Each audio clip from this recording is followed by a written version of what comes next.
You had planned to sell your house, and now we're in the middle of the corona pandemic. So what do? That's today's topic.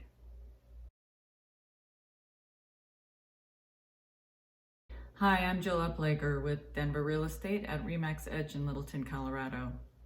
We are definitely in unprecedented times with the corona pandemic. So what do you do if you were going to sell your house?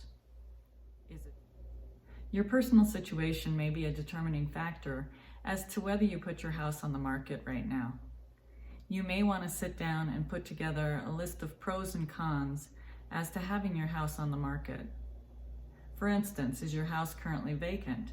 That may make it easier to put on the market than if you're currently residing in your home.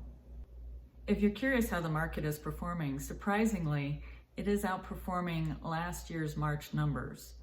The number of houses that are active on the market are 3 times higher than they were last year, and the number of homes that have gone under contract have exceeded last year's numbers. Now, we have seen a number of homes being withdrawn temporarily during the coronavirus, but overall, it's still a strong market in Colorado. If you do put your house on the market right now, here are some important things that you should consider. It is important to have a virtual walkthrough or a video attached to your listing so that potential buyers can just look at the video from the comfort of their home and not schedule a physical walkthrough. An option to having physical walkthroughs of your home is to have a video walkthrough of your home. This can be achieved by partnering with your agent and putting together the steps as to how that will be completed. Something else you may want to consider is only allowing a physical walkthrough for potential buyers that have been pre-approved.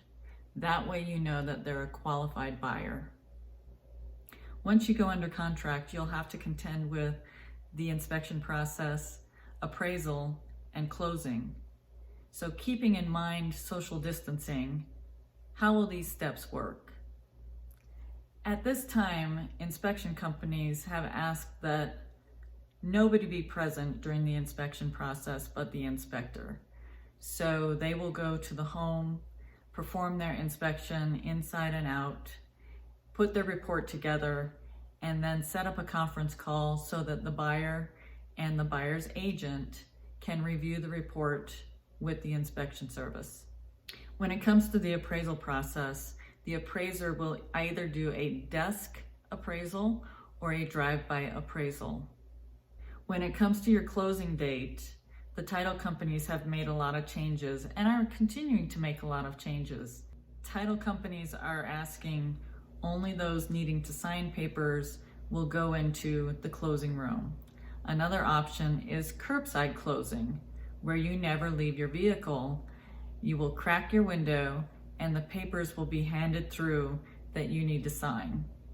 The steps and procedures that I have been outlining are to maintain social distancing. For the latest information on the coronavirus, please be sure to go to CDC.GOV. Look for new videos every Thursday. Be sure to subscribe to my channel and click the bell so you'll get notifications and you won't miss a thing. Thank you again for watching. Be safe and stay healthy.